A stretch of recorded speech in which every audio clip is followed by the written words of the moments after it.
Okay, so picking up this next video, I'm going to go ahead and close out the plates, and we're going to introduce the configuration with the pins. All right, so back here we have a pin with three different sizes, 20, 30, and 40. So this is kind of a very easy, and there's three processes or three ways that we can approach this. All right, and depending on what you have for functionality, the first two are going to be pretty much accessible to everybody. If you have Excel, then design tables and higher levels of complexity will come in. So on this one, we're going to focus on the manual setting up a configuration, and then also the configuring features out of the feature manager. So I'm going to go ahead and hit my push pin again, and this is going to be a metric part. And we'll open up the front plane, and I'm going to draw the circle. One of the things I wanted to do real quick is see if I can do sketch numeric input, because on this computer, no, on my work computer, or one of the computers had an issue where when I put in this value with the sketch numeric input, it made it driven. All right, so this one is not driven, and I can tell it's not driven because this object went to black, and when I right click on it, it's not checked for driven. But if you get that, there was an issue for a little bit that caused me a little bit of headache, so I kind of shied away from the sketch numeric input. So our first peg short is going to be 20, and so when I extrude this out, we're going to go to 20 millimeters, and again, I don't really care which way it goes. Might be an advantage to have it go from the front back or to the mid plane. Let's try the mid plane. Something different. All right, so we want to give this a generic name, where these had very specific names. This is going to be a generic. These are going to be peg or pegs, whatever. Again, pick a name, go with it. All right, so the first manual setup, and I usually do this to verify my logic and the potential naming. So the default is the peg, and this could be any value for the length. We've already kind of established that, and so I want to add a configuration name, and this is going to be the peg and 20 millimeters, and maybe I'm going to do different size, so 10 by 20 millimeters diameter times the length. Oh, and I kicked that out, so I still have the brackets. I want to go into the properties for that, and we'll scroll down, and I want to make sure that the part number is the configuration name. So if I wanted to do something different, or I wanted to do user specified, I would pull those out. So the description automatically adopts the configuration name, and then I could go back to the default. There's nothing really to change here, but it would not hurt to just adopt the habit of going back to the default, especially if you're changing more than one variable. And so this will become the 10 by, well, let's see what it was, 30 or 40? 30 and 40. All right, so peg 10 by 30 millimeter. And I don't remember if I used lowercase. I guess we'll find out in a second. We'll hit tab, and I want to go to the configuration name. Go ahead and accept that. And if I edit that again, now notice this does not have peg in brackets after it. That is telling me that I did in fact, when I put this in a bill of materials, I am not going to see the default just peg. It's going to give me a little bit more of this description. All right, so I've created two of those. And then the second way to modify these is to configure the feature, either configuring the sketch as a configure feature, or at the feature level configure feature. And based on what we select, I need to find some place to hold on to that. based on what we select, I'm going to be able to find those dimensions. And again, whenever I see D1 and I'm dealing with configurations, I'm thinking, wow, I really should have adjusted that naming convention a little bit so that it's more descriptive. All right, 10 by 40. And notice that suppression comes up automatically. And the one in bold is the current. So did I not change it? Oh, I created the configuration, but I didn't change it. So that's a good example. So this one goes to 40. I should have double clicked on the extrusion and changed its depth to 30. But since I'm here, the same thing is going to come up with the 30. And when I apply these, all right, rebuild active configuration, shows the update, and apply, make sure everything's in there. And then I want to check. All right, we're always going to check the default. Let's go ahead and rebuild by 20. That one did not pull up the description and the configurations. So 30, 40, and here I would need to go into the properties, make sure that the configuration name gets set. That one I did not put the millimeters behind, so I do want to try to stay consistent with that. And we'll rebuild and save one more time, and then notice the brackets went away. And we have everything that we need for the peg. So using that logic, I'm going to go back to my first spacer, and we're going to utilize that for the plate. All right, so if I come back in and I find the spacer, actually the one that would be better is the one that I already developed with the 30 by 60. Because if I look at that pattern, there's the two, there was the instance count for the other one, so that's good. All right, so again, if you want to build all of these individually, you can do this save as and open and go through and punch in numbers and enter. I hate when it does that. We'll come back to the brackets. So we've got those guys as individual, but starting at this point, I'm going to do the plates. And the first couple of assemblies that we get into don't use all of these anyway, but after we get past that, I'm going to build these out. Now notice we have a part number, total number of holes, 90 by 90, 120. So 1, 2, 3, 4, 5, plus the previous 4, you would have to create 9 separate files. So the intent here is that with this configuration and creating those 9, instead of creating those 9 separate files, I'm just going to be creating one. All right, so this is going to be the same process to get me in. I could have drawn it from scratch, but I want to save as, copy, and open. And I'm just going to call this plate. Let's see, yeah, we'll do plate, and that one is peg. So save. And go ahead and close the original document is fine.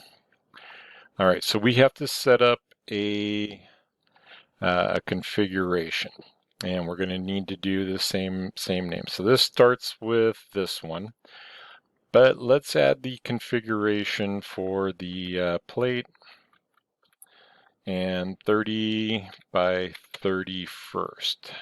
30 by 30 to begin with. Configuration name, and the description should populate okay.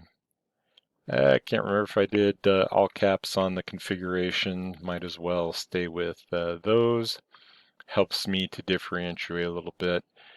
And here's where we're going to start paying attention to configuration specific. All right, so the L pattern gets suppressed. This suppression says I'm going to control, in this case, a physical feature. Is it going to show that hole or not? Also, am I going to, when I edit that, no, not edit, the sketch. All right, so when I edit the sketch, and I have not entered the sketch, I'm just at the sketch level, I need to pay attention to, is this being applied to all configurations or just this configuration? So yes, just this configuration, 30 millimeters, rebuild, and save. All right, so at that point I can check my default works. I didn't lose anything. The first plate is good. Second plate is good. So at this point I'm going to create an additional configuration that is plate 30 by 60. And I'm doing height by width, so we can then go to configuration name and accept. And that one's done. That's what I started with. Now I leave the default because if I manage to screw everything else up, I can always go back to the default and have my start point. All right, from here, then my next one is going to be the jump off point. I'm going to add one more configuration to test. And this is going to be the plate 30 by 90. And we'll make sure to add the configuration name and accept. And when I go back through the L pattern, see if I double click, and we do probably need to zoom up a little bit, 3. So if I do this one first, I just want to point this out real quick. If I do this one first and rebuild it, it's not going to show 3 because there's no material, and occasionally it will lose its mind and say, well, there's nothing to cut to there, so I'm not going to give it to you anyway. So 90 configuration, this configuration, and we rebuild, and now I see this. So at this point I'm going to save this. All right, going back into the configure feature. This would also be a good point at which we're not doing anything on thickness. So at this this stage, I'm going to edit the sketch. And we said that we're going to give these some names so they're a little more identifiable from both the equation, height, width, depth, length, things that are general descriptors. And we can edit, let's see if I highlight that one and we zoom back in and I find that maybe this is the horizontal holes. Oh, doesn't like that one, so we'll go back in. So I think it will take the underscore, which is probably why the underscore gets used. All right. And then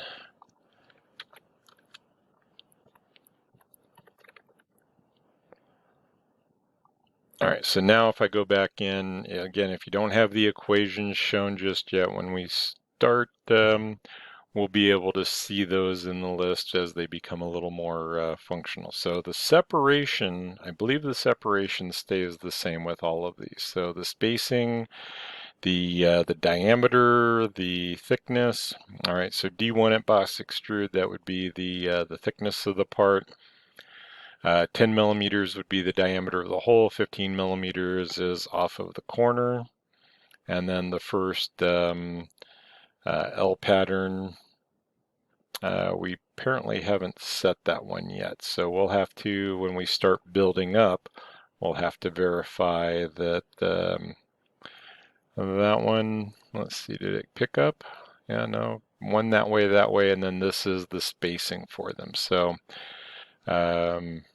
L pattern of 30. All right, so we'll double check that and have to update that value. All right, so going back into the group, our next one would be the 30 by 120. And I'm going to do that one with the manage or configure features. And notice that this does not come in automatically. We need to set this. I'm going to fly that out of the way so that I can double click. And I want the height, the width, the L pattern. We'll go with the H and the vertical. So now my table looks something like that. Notice that at the 30 by 30, the suppression of the L pattern is in effect. All right, so the next configuration is going to be plate 30 by 120. And since we're naming, then we'll go plate 60. I think they do, or there is a 90 by 90. Is there 60 by 60? Okay, so 60 by 60. I'm going to try to stay a little consistent. And then 60 by 90. And at some point I should copy and paste these.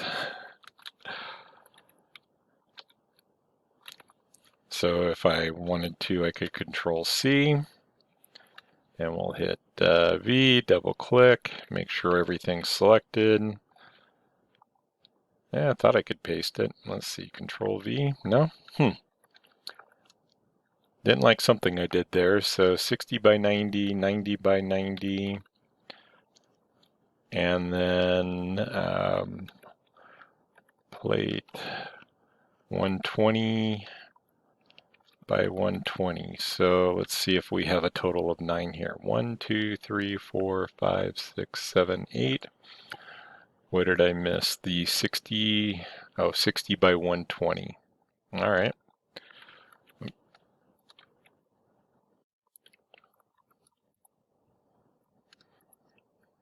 So we'll put that in place if I can type. All right, and then we're just going to go down the list, and the 30 by 90, 30 by 120, 60, since we're going through those and it's letting me continue, the 90, 120, and 120. And then 30, 60, 60, 90, 120, and 60.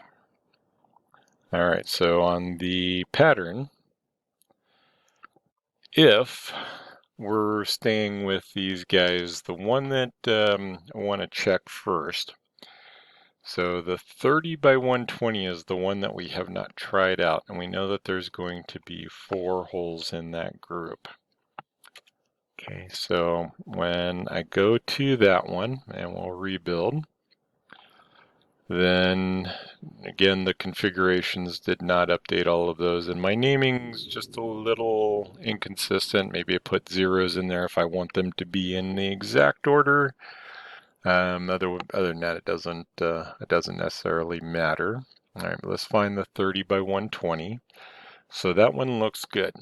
The next one, the 60 by 120, when we go into that group, all right, I want to, let's see if I configure the feature for that one. It shows me the number of H-holes, but it does not give me the verticals.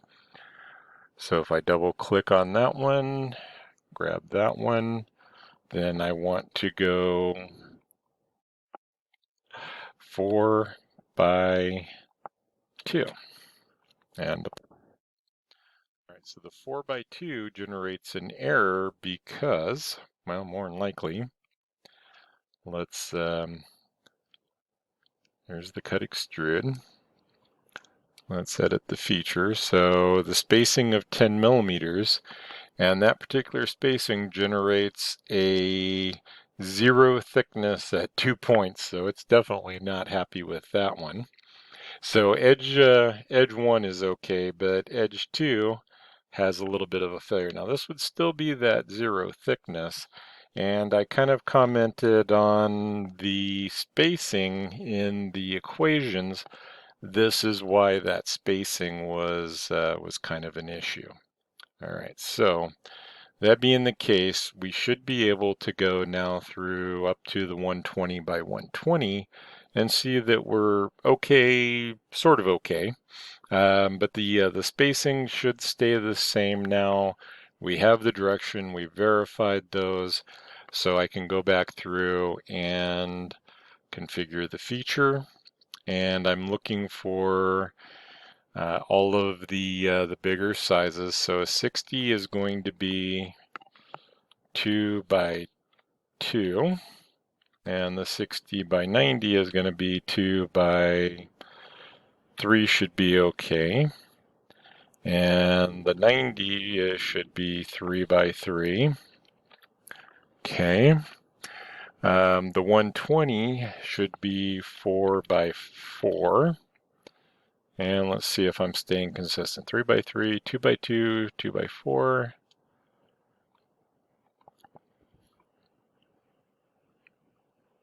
And we'll go ahead and apply all of those and rebuild, and that looks good. All right, so the final check before we go through and correct. And the correction here is that I'm just going to open these. I think there's another way, but to be on the safe side, I'm going to do the configuration name and then make the plate go away, but I am going to double click through all of these, make sure that it does not generate any errors as we go through the process. And I'm not seeing any extra, too few, too many. All of the whole pattern, 90 by 90. I missed one. All right, so that would be one that we would go back in and check. And we have 3 there. Let's see if it shows up out here somewhere. So no. Then I'll go back into the configure feature. There's the 90 by 90, and sure enough, 3. We'll go ahead and rebuild, apply, and hit OK. All right, so that gives me a good introduction into configurations. And we'll see these again. And I will say one more time, if you want to build 9 separate parts, this took a little bit of time, but going into this this next jump, if I had 9 more and 10 more and 100 more of different size plates, all with these patterns, then I would jump into the design table in Excel, and I would have all of that functionality at my disposal. So let's go ahead and stop here, and we'll come back with the brackets.